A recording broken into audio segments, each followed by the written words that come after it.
ఏ కార్యక్రమం అయినా పురోహితుని పిలుస్తాము, అన్నీ ఆయన చేతుల్లోనే నడుస్తాయి. కానీ ఆయనకి పిల్లనివ్వడానికి మాత్రం ఇప్పుడు పరిస్థితులలో ఏ అమ్మాయి ఒప్పుకోదు పెళ్లి చేసుకోవడానికి. ఆ పరిస్థితిని మీరు ఎలా? So simple. ఇప్పటిదాకా మనం మాట్లాడుకున్నాం, మనం సినిమా వాళ్ళం కాబట్టి సినిమా లాంగ్వేజ్లో అనుకుందాం. నిజాన్ని ఆ గొప్ప విషయాన్ని సినిమాతో పోల్చకూడదు, అయినా మనకు ఓకే అందరికీ అర్థం అవ్వడానికి చెప్తున్నాను.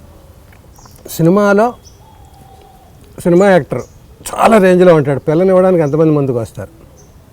క్రేజీ నెంబర్ 1 ఛానల్స్ తీస్తే, పేపర్లు తీస్తే, మ్యాగజైన్స్ తీస్తే, పబ్లిక్లో పెడితే ఆ హీరో నాంతున్నాడు నోళ్ళల్లో. పిల్లని ఇవ్వడానికి ఎంతమంది ముందుకు వస్తారు? ఓకే. సో అంటే పండితుడు అంత గొప్పవాడా పురోహితుడు అనొచ్చు నువ్వు. గొప్పవాడంటే గొప్పవాడే, నీకు కావలసినప్పుడు గొప్పవాడు, అక్కలేనప్పుడు కాదు. ముహూర్తం పెట్టాలంటే పంతుడు కావాలి, ఎవరైనా చచ్చిపోతే పంతులు కావాలి, శుభకార్యానికి కావాలి, ఆ శుభకార్యానికి కావాలి.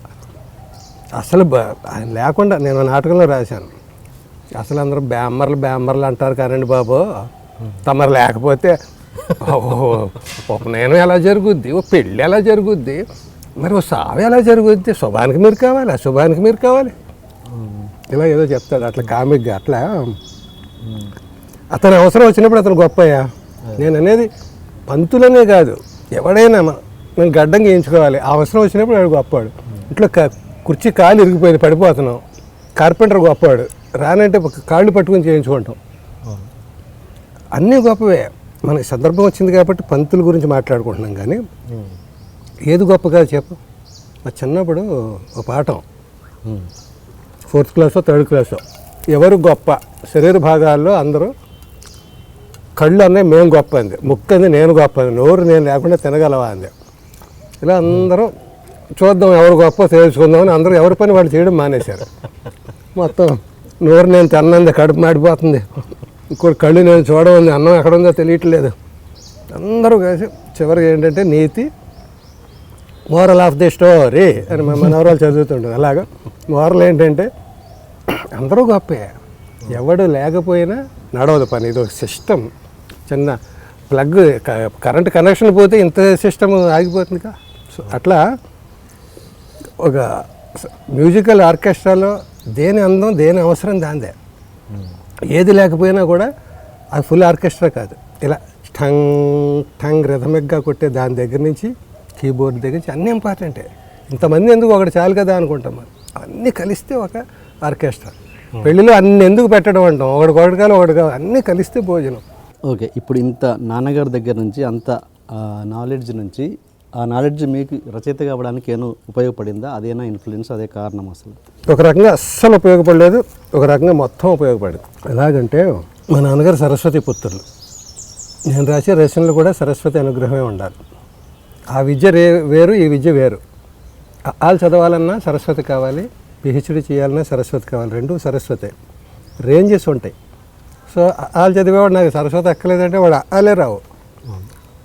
సో అట్లా నేను రచనలు చేయడానికి ఆయన భాష, ఆయన పదజాలం నేను వాడి ఉండకపోవచ్చు, కానీ భావాలు అవే. తల్లి అందరికంటే గొప్పది ఆయన వేద రూపంలో చెప్తాడు, నేను నాటకం రూపంలో చెప్తాను తల్లి ఎంత గొప్పదో. కన్నీళ్లలో చాలా పవర్ ఉంది, మగవాడు ఏడవకూడదు అనేది ఉందనుకో, నేను ఒక హీరో చేత ఎక్కడో ఒక క్యారెక్టర్ చేత చెప్పిస్తాను, ఆయన ఒక శ్లోకం ద్వారా ఒక మంత్రం ద్వారా ఆయన చదివి వినిపిస్తాడు. ఆయన చెప్తున్నప్పుడు మనకి ఫీల్ అవుతాం, నేను స్టేజ్ మీద చెప్తున్నప్పుడు ఫీల్ అవుతాం. మరి నాన్నగారి ఇన్ఫ్లుయెన్స్ ఉందా లేదా? ఆ జీన్స్లో ఆయన భాష నాకు రాకపోవచ్చు, ఆ భావాలు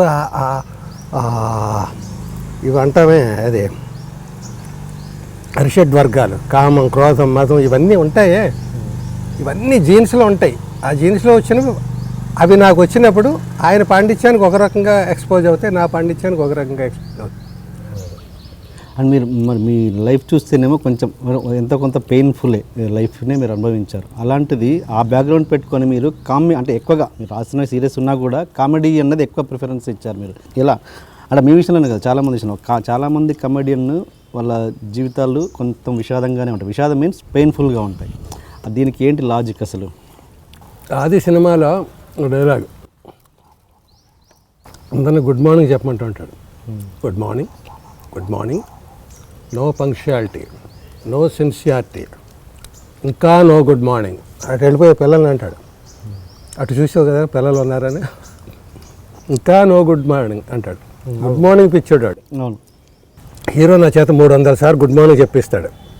వాళ్ళు నమస్కారం చెప్తున్నప్పుడు మీరు ప్రతి నమస్కారం చెప్పాలి సార్. 300 సార్లా చెయ్యి పని చేయదయా అంటాడు. తప్పదు సార్ అంటాడు. Good morning good morning good morning అంటే కట్ చేస్తే బ్యాండేజ్ కారు దిగి వస్తాను. పక్కనే ప్యూన్ అడుగుతాడు, సార్ డాక్టర్ గారు ఎన్ని రోజులు పడుతుందన్నారు కట్టు విప్పడానికని. 1 వారం పడుతుందన్నారు. అమ్మాయి అన్నట్టుగా వెళ్తూ ఉంటాడు. చూడు దీన్ని అడ్డం పెట్టుకుని నువ్వు నాకు గుడ్ మార్నింగ్ చెప్పడం మానేయక్కలేదు. Good morning sir, good morning అంటే నొప్పే గుడ్ మార్నింగ్ గుడ్ మార్నింగ్.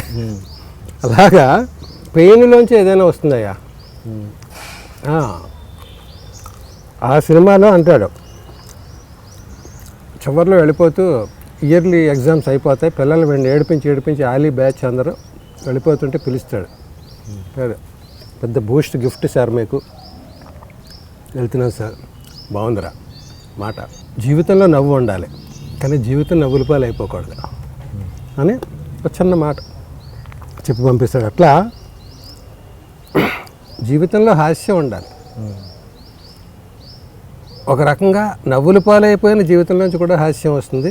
నవ్వుల పాలు అవ్వకూడదని తీసుకునే జాగ్రత్తలోంచి కూడా నవ్వు వస్తుంది. సీరియస్గా ఉండేవాళ్ళు ఎక్కువ కామెడీ చేయగలరని నేను అనుకుంటా.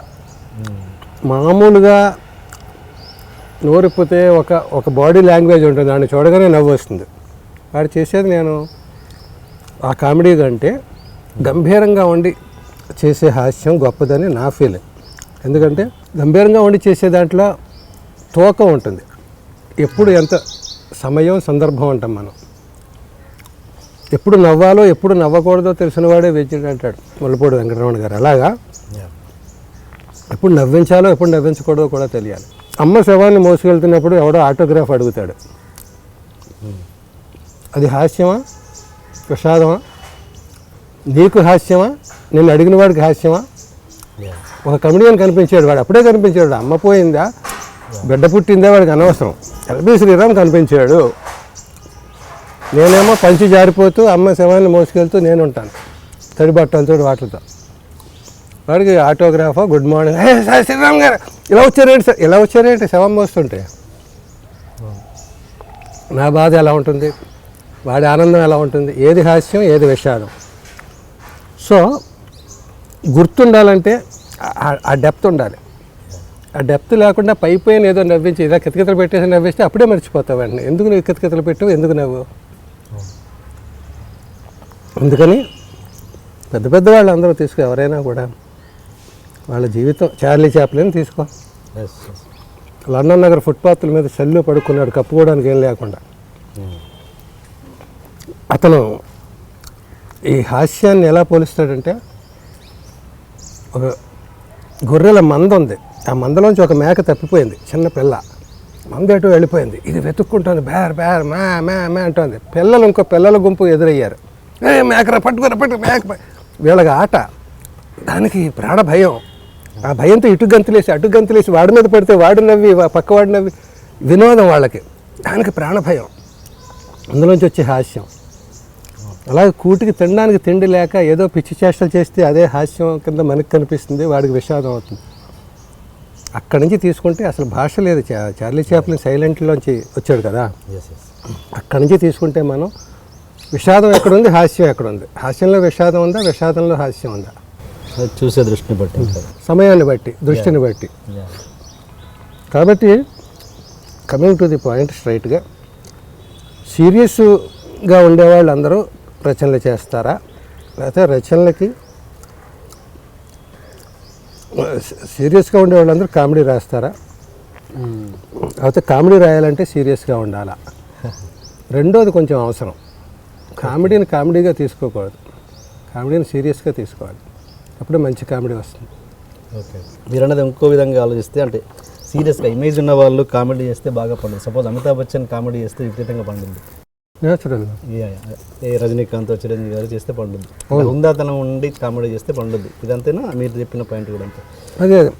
అదే ఇప్పుడు తేలిపోకుండా నిండుగా ఉంటుంది. ఉత్తి కొండ వాయించడానికేనో నీళ్ల కొండని గలగల తప్పు నీళ్లు తొడుకుతూ ఉంటాయి పైన నిండా ఉంటే మోసుకెళ్తూ ఉంటాం, ఉత్తుకుండానే డబడబ అంటే అలాగా నిండుగా ఉండి గంభీరంగా ఉండి అందులోంచి హాస్యం తెస్తే తూకం ఏదైనా జీవితంలో దేనికైనా తూకం ఉండాలయ్యా. శృతి చూసుకొని అయినా శృతి అంటుంటాడు అందులో, అది ఏది ఓవర్ డోస్ అవ్వకూడదు జీవితంలో.